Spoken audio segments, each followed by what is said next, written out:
Tasmania. While I snapped an axle, stuck in mud and the oil's leaking out into the pond. You reckon this is good fun?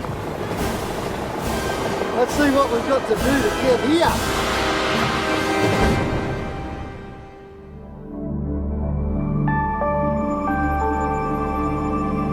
This is the west coast of Tasmania.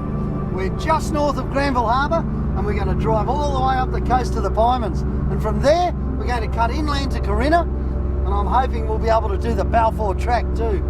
Wow, this is one of the wildest, most remote places on earth, and an absolute magic place to bring your four-wheel drive.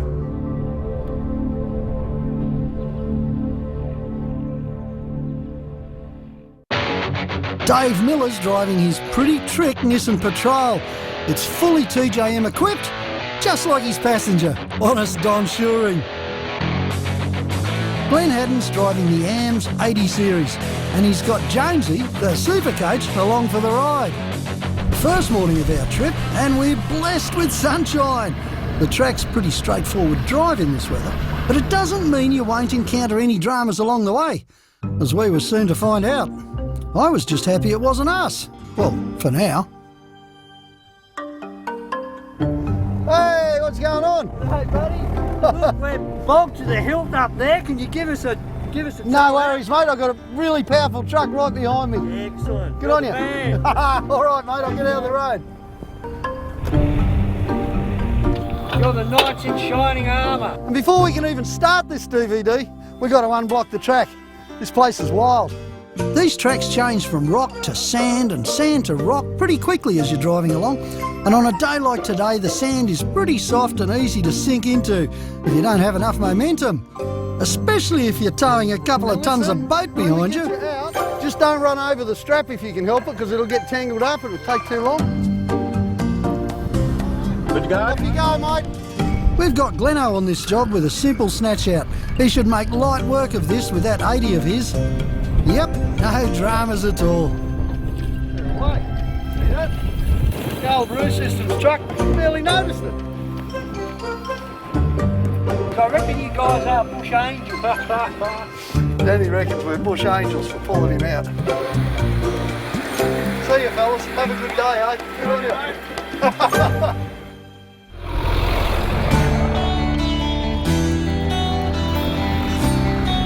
A lot of water on the track, a lot of big dips full of water. No real drama, it's pretty solid underneath, on the sand anyway, so it's not a problem. In fact, it's not a bad thing at all because it's washing some of the salt off the truck. But I'll tell you what, if there's this much water this early on this track, imagine what it's going to be like further up the back there. Water on sand isn't such a drama. Water on mud, water on clay, water on soil, that can get swampy. I reckon we'll be finding a few swamps before the day's out. We haven't done real good on timing the tide today. This tide is right up. Yeah, according to my watch, John, we're just about smack bang on high tide. It's not a monster tide, and the sea's not as bad as it can be. I guess all we can do is give it a go, really.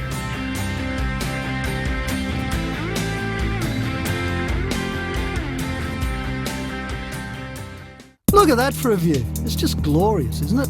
The country around here is superb. Working our way through the rocks and puddles up the back of the conical rocks. We're heading up to the Pymans River.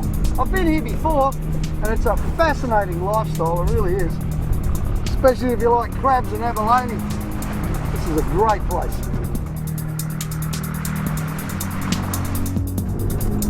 We all knocked our tyre pressures back to 16 for the run up the beach. But after losing, what, 2 tyres off rims on the camera cars, and then Dave's, it starts making you think. And what it made me think was that this is pretty awkward ground.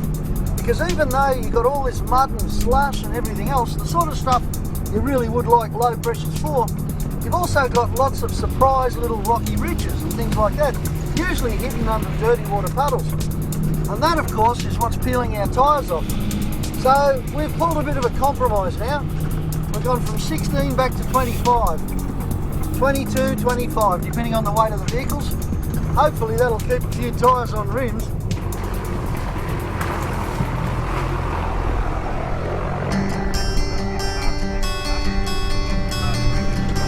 Oh, get a load of that view, guys. Wow. All the way down to the Pieman. Beautiful. The famous Pieman, eh? That's it there, just at the end of the beach. That looks awesome. It's massive.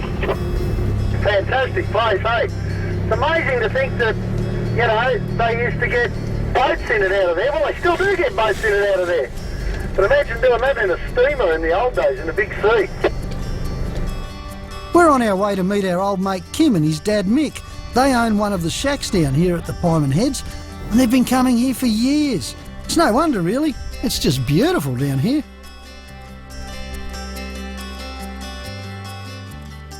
How are you, Kim? Good to see you, mate. How long have you been coming here? Over 70 years. What was it like in the early days? Pretty light on for people, not many shacks. Yours is one of the first, I believe. Yeah, there was a couple there before this one. This shack of ours has grown a bit since about 1968. Yeah. It used to be Dad's office at Surrey River. Yeah. After they finished, the boss up there said to him, Mick, you've done a good job. He said, 20 quid and you can have your office. So, 20 quid? 20 quid. Yeah, floated down the river on a punt. Yeah. How did you come in the early days? Oh, it was only a pick and shovel road, gravel road, Yeah. which is still, most of it is now, anyhow, from Savage. What were you driving then? We had a 1936 Ford. We only drove it down to Crina there and hired a boat. Yep. The 1.5 horsepower Anzani. How about that? Mike, can I ask you how old you are? I'll be 90 on the 22nd December. Fair dinkum. Yep. Every bit of it. This lifestyle must be very good for a man, that's all I can say. Worked hard, played hard, Yeah. had a lot of fun. Yep. Still living. And come down to Pieman's a lot. Yeah. Still living. Good on you, Mike. Kim was kind enough to give us a guided tour of his shack. He doesn't actually live here, but it's a place to come and get away from it all and live a sort of a more simple life for a while. This is his old office from the side. Gas fridge? Gas fridge, yeah. Yeah. Oh, look at this. Best one for food, grog or whatever. We're ready to go there. Kim knew I'd be interested in some of his toys. Wow, he's got some beauties too. Whoa! Oh, the rest of the shed fell down. Oh, look at this. The old fat wheel motorcycles. If you could carry one spare on your whole 4B, you'd carry one of these. Because you could get out from anywhere with this thing. I haven't seen one in years. Oh, you got two of them. Holy dooly. Of course, there's nothing better than a Suzuki four-wheel drive or a little Daihatsu on soft sand and in terrain like this. And they're really popular down here too. In fact, some of them haven't got that much rust. It was great to meet Kim and his dad and get a first-hand insight into this area. But if we're going to complete our trip on schedule, we have to say our goodbyes and get moving. Hey, John, where are we going now? The plan is to head up the inland track here and see if it's a bit different. Might see some different country. Our only issue is that we got to make the ferry. No idea how this inland track's going to be.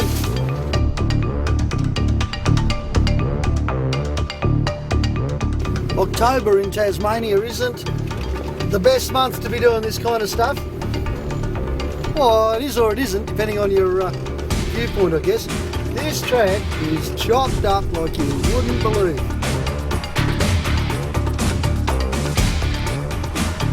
Oh, Tasmania. Wild, wonderful, free, and very wet.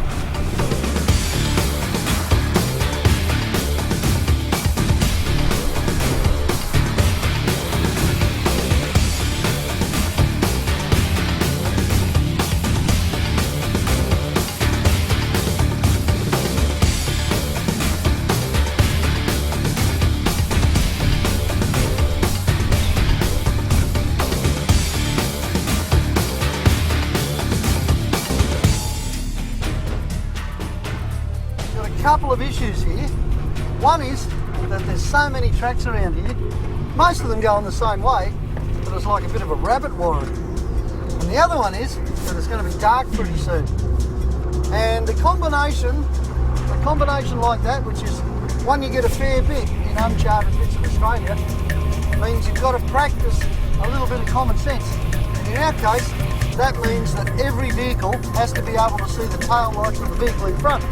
Now, I'm in front, and if I make a mistake and go the wrong track, I'll get on the radio and tell the guys as soon as I can. But as long as they're following me, there's a fair chance we're all going the same way, and we're not going to get lost. Well, that's the plan anyway. Whoops. There's a good opportunity to go another way. I think I'll go straight forward here.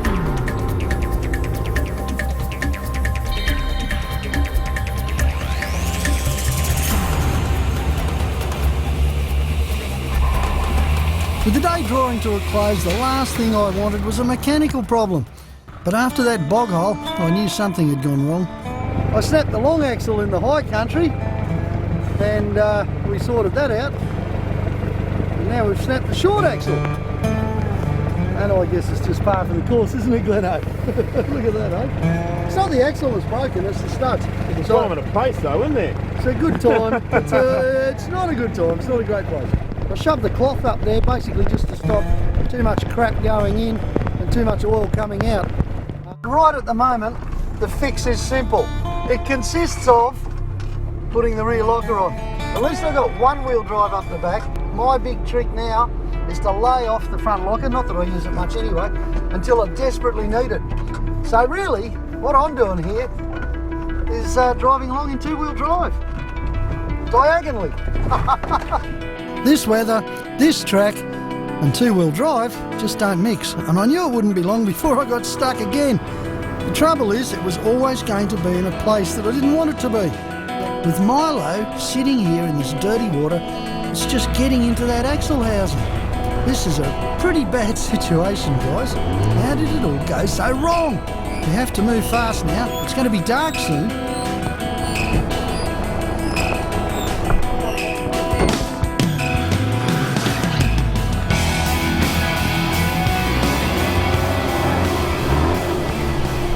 As luck would have it, and as you'd expect with a situation like this, I got stuck again and again. Things weren't looking good at all.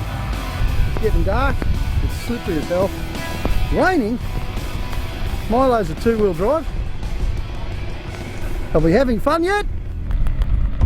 We've got two snatch straps attached, and Dave's still on a slippery plateau, and I've got 10 feet in front of me where the diffs are bottoming out. So this is not ideal, but right at the moment it's probably all we can do. Morale had sunk to new depths by now, and it was almost impossible to find our way in these conditions.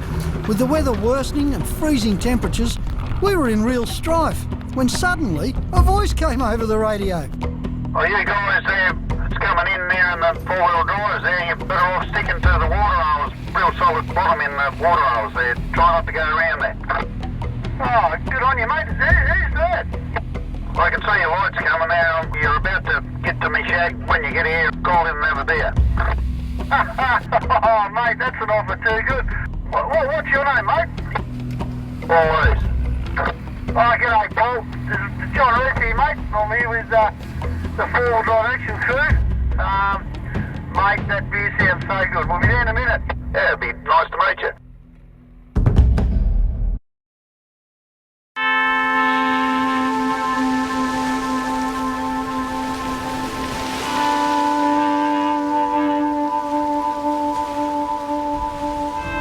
Waking up in Paul's warm shack was magnificent, especially considering where we should have been.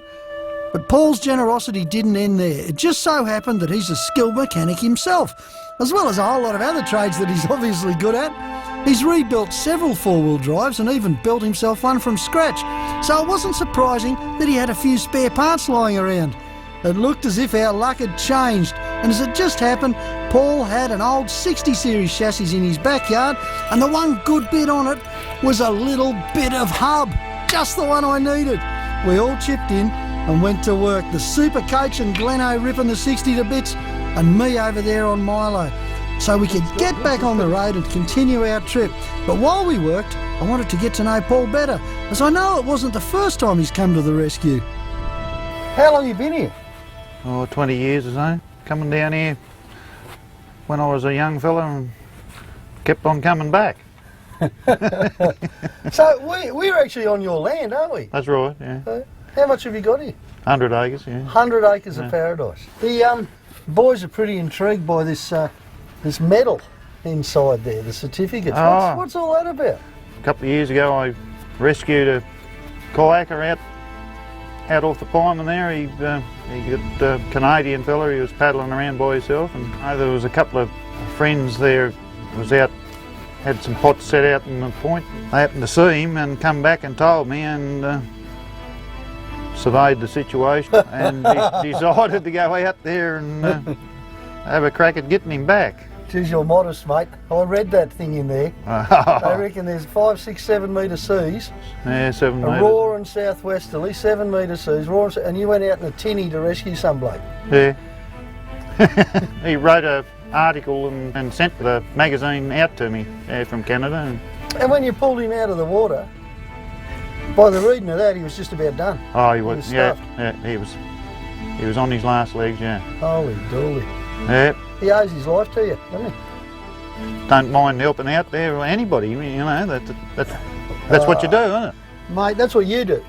No, And you know- anybody would do the same thing. National Parks want this land. If they get hold of it, they're going to stick gates up and they're going to charge people to come in. And here you've got a guy who lives here, who lets everyone come through his land, who cleans up after them, who rescues them, saves their lives, and doesn't charge them a penny. Oh. Mate, don't you reckon... I can see a big contradiction in all that, you know what I mean? Oh, well. I think it's fantastic, Paul. I mean, you're saving my butt, you know. Only too pleased to help, mate. Yeah. Oh, good on you, mate. Yeah. Paul was a hero before he met us, but now, I tell you, he's definitely our hero too. Milo was back to her former self and it was time to head off. Roothy, are we the luckiest guys in the world just to bloody run across that man? But mate, that was amazing. I mean, I know the bloke saved lives, but he saved our life last night, didn't he? That was fantastic. I'll tell you what, there's not many people do that kind of stuff anymore. That sort of out-of-the-way hospitality used to be the old Australia, I guess. It's nice to see it's not dead and gone. Good on you, Paul. Thanks, mate. That was awesome.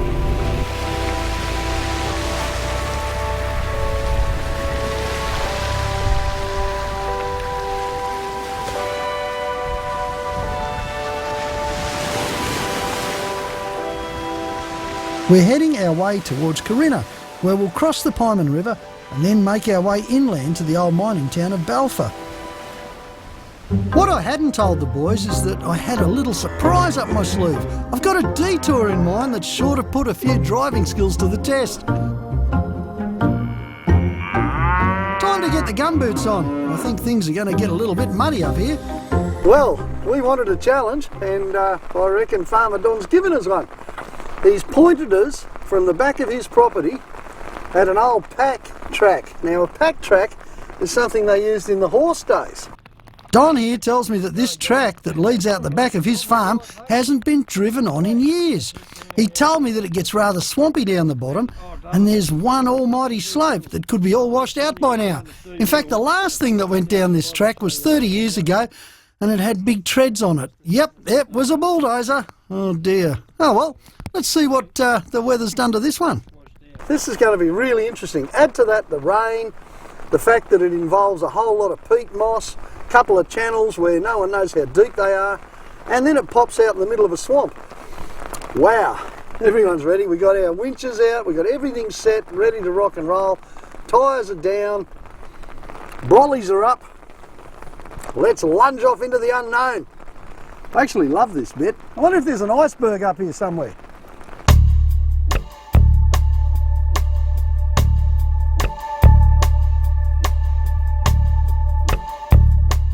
I'll tell you what, I'm just going to slide all the way to the bottom, I think. Hopefully the front of the truck will be in front of the truck instead of behind it. Just on that note, John, as a bit of a safety precaution, we'll give you a bit of space so we don't slide back into you. Pretty important in these sort of conditions. Too right, Dave. Good point. give me lots of space. All I'm doing here is aiming it dead straight with the rear locker on.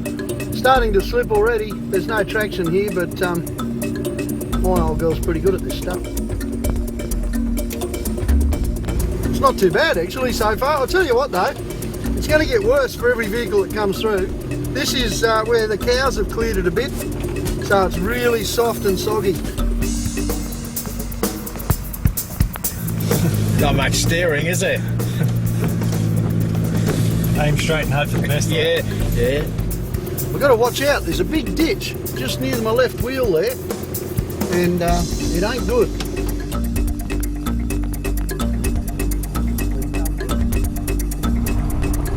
I'm taking it easy because I'm on the lookout for a fence. Farmer Don tells me that when we get past that fence, that's where the fun will begin. Whoa, this is looking interesting already. Now, I've come up to this electric fence pretty easily, and Don said just go right ahead and cut it, John. I'm just hoping Don remembered to switch it off.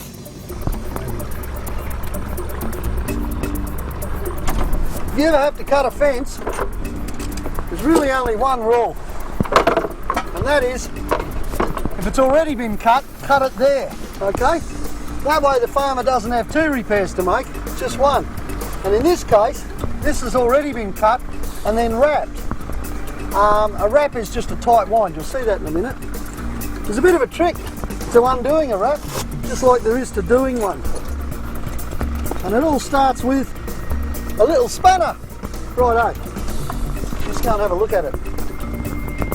Well, this is it. This is where it's been cut before. This is called a wrap. It's pretty easy to unwrap. All you do is get a loose end and start turning, and it should unwrap. This is high tensile wire. That means it's thin, very hard to bend. You bend it 3 or 4 times and it breaks. And we've left it in such a manner that it can be easily repaired. Righto. Let's do it. Good work, John.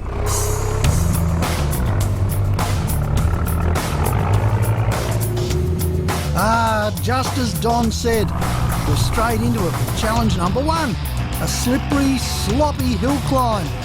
Whoa, look at this, fantastic. Now this sort of country, it rains so much and it gets so soft, it's just like mud and slush under your feet. And if it's like that under your feet, it's going to be like that under your wheels too. It's a little rough ride, I think, brother. What you want to do is pick your track, try and keep it straight and use a bit of momentum to get through. And sometimes you'll find you just slip there anyway, so it doesn't really matter.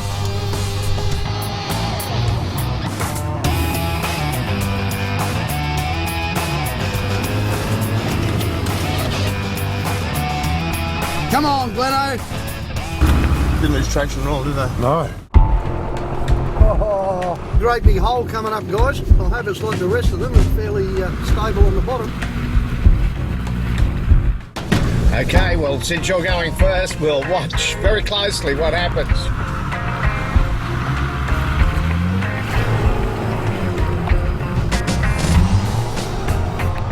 Sometimes when you're in a mud puddle that's got a reasonably hard bottom somewhere, you can find it by back and forth, back and forth, back and forth. And then when you do get clear, you've already pretty much punched a little bit of traction through a lot of it, so then you can go back, give it the berries and hopefully get through.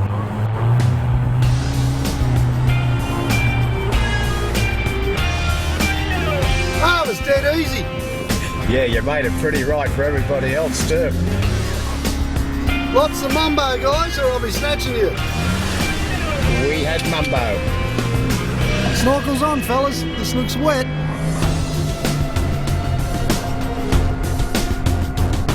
There's another one coming up just like it.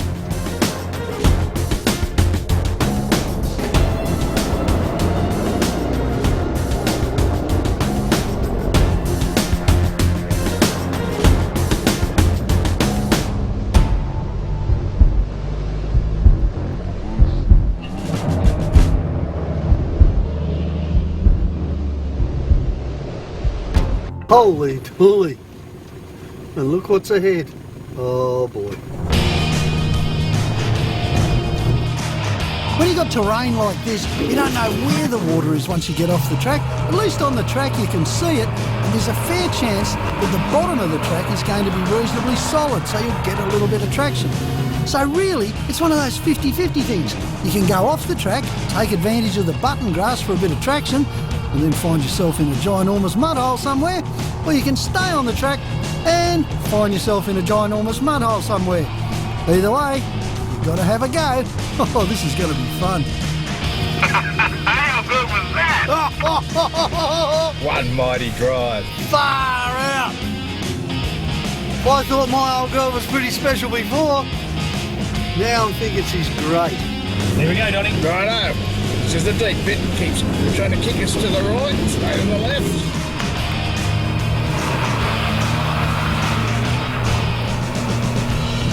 Come on, Dave. He's through. Oh, well driven, Dave. Come on, Gleno, give it the berries.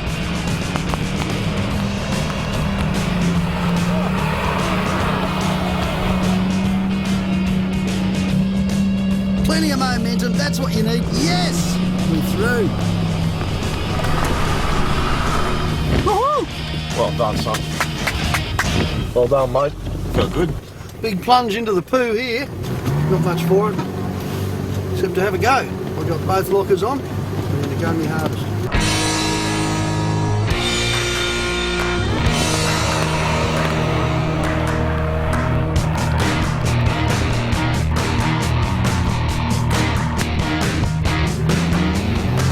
Reverse. Always a good gear for getting out of trouble. And that's as far as we can go in reverse. Now we'll try forwards. The famous Roothy technique for paddles deeper than your truck.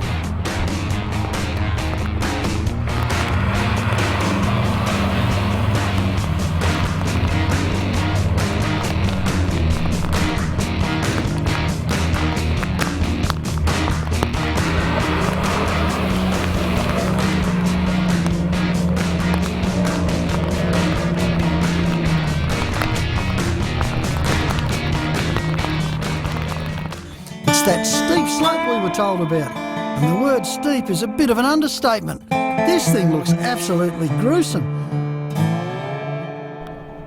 The real problem with this slope is just the sheer nature of what can happen if it all goes wrong. We've reached the hill, straight off the edge. It's one of the steepest slopes I've seen in a long time. And there's a little bit of shale underneath here, so there's a bit of solid in it. Then you get to this bit here, and this is treacherous. So we're going to knock the edge off it, hopefully. We'll have a bit of a dig here, play with the shovels. Oh well, I'm game to give it a go. I guess if I get there, we're all in. Might do a bit of road building first though, eh?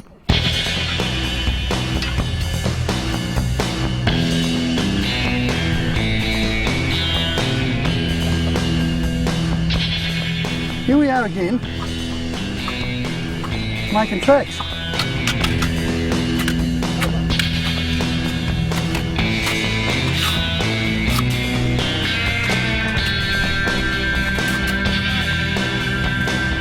Are we going to worry about the rest of it or just let the truck flatten it?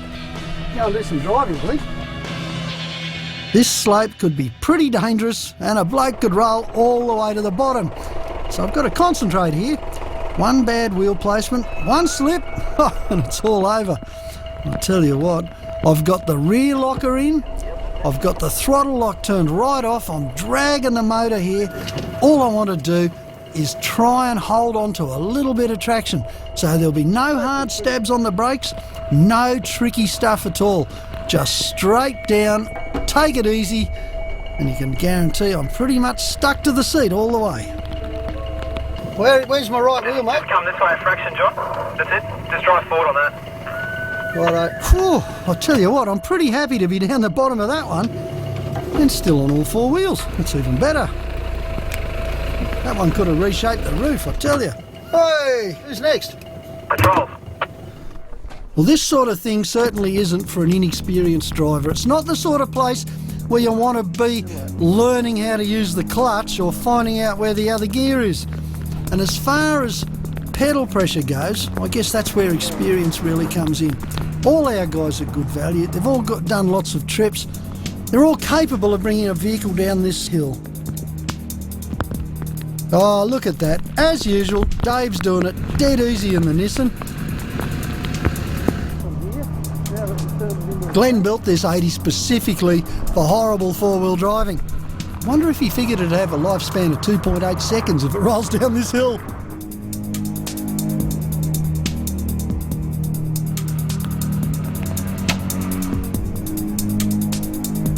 We just had a bit of a look around the corner, down the bottom of the hill here.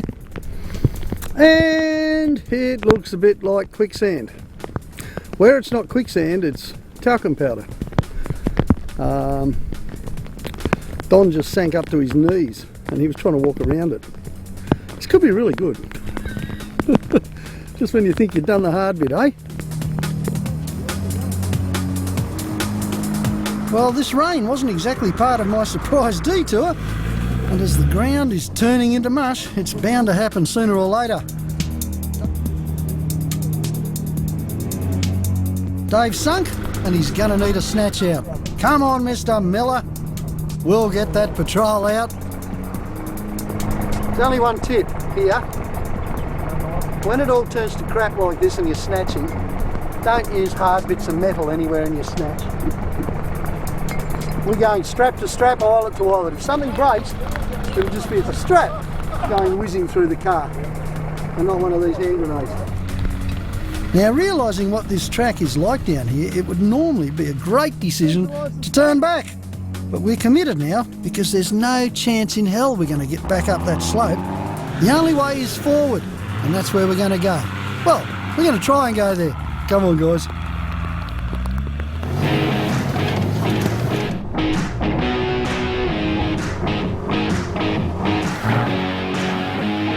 Oh dear, Milo's turn to play in the mud. Looks like Dave's going to have to return the favour.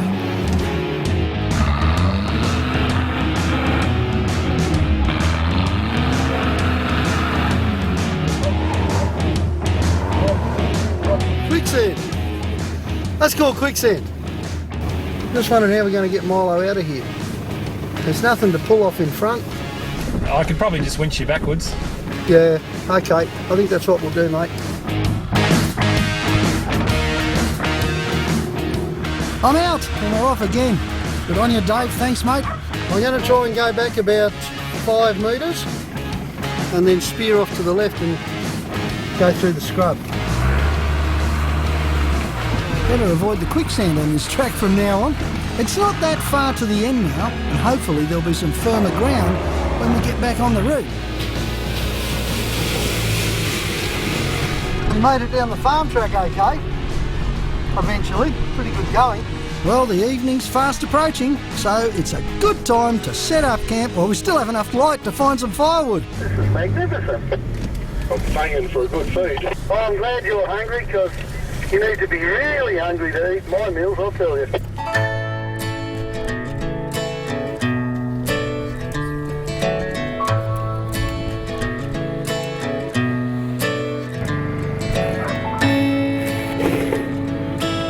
It's pretty cold down here in the winter, and a good campfire makes things a whole lot better, I can tell you.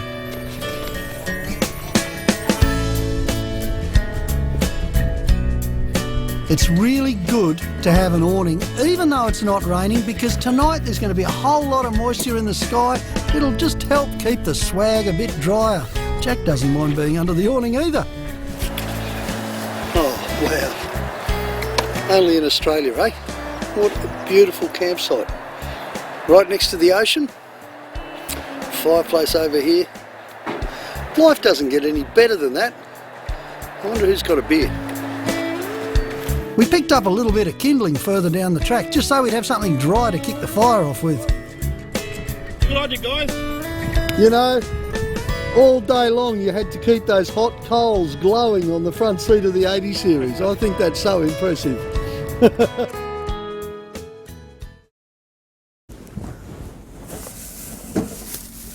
Okay, now the winner of the Angle Fridge competition is Trent Ellis from Mornington in Victoria. And Trent has got this beaut recipe that he sent in for Guinness pot roast. It involves a couple of cans of Guinness and a pot roast. Let's go and give it a go. Now, what makes a good recipe? A recipe good enough to win the Angle competition and the free fridge? I'll tell you, it has to be very tasty, it has to be very simple, and it doesn't have to involve beer, but gee, that helps. Good on you, Trent. Righto, now here we go. It starts out with some oil in the pot. I'm using really good quality olive oil because, Trent, I want to give your recipe every chance of success. Once the oil's starting to heat up a bit, we get the pot roast. Pot roast is essentially a great big lump of steak that hasn't been sliced up. In she goes. Trent says what you should do is brown it on both sides. That's what I'm going to do.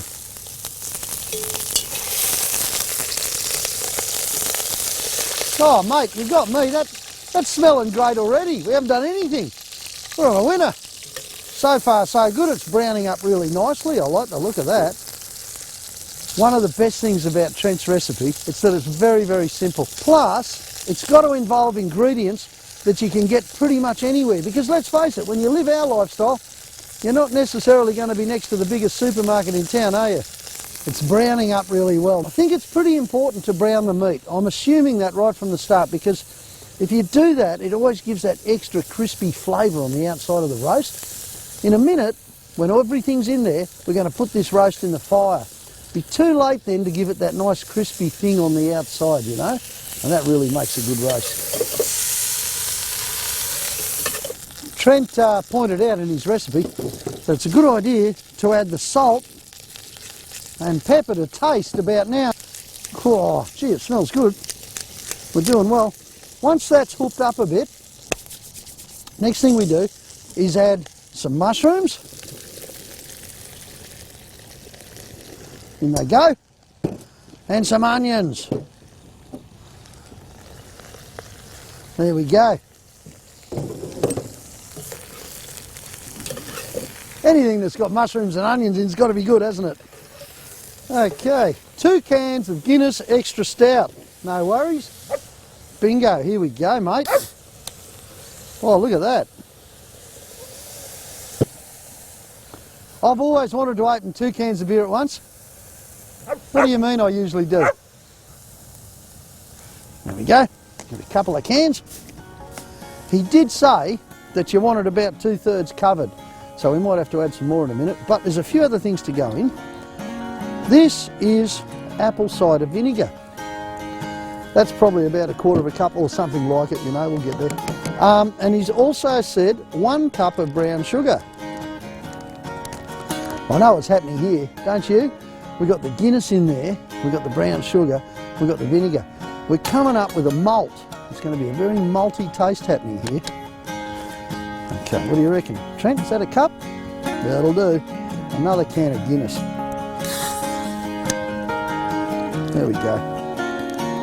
Okay, now where's the lid? Well, I'm thinking probably 1.5 to 2 hours in the fire. So I reckon we'll have a look at it in about 1.5 hours time, okay? We'll go and make a fire for it.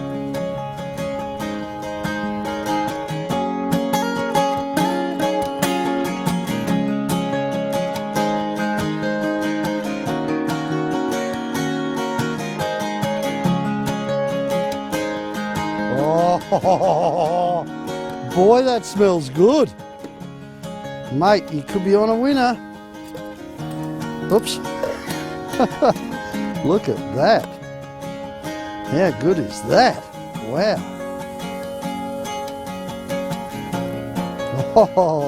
Oh, it's done beautiful. It's kind of like medium rare. And I think that could be perfect.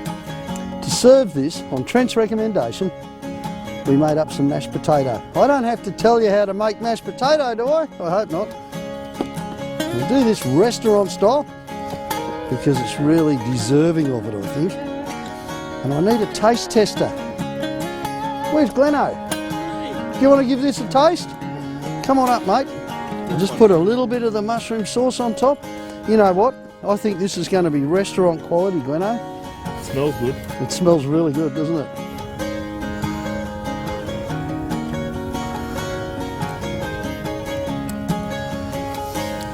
I tell you what. Good recipe, Trent.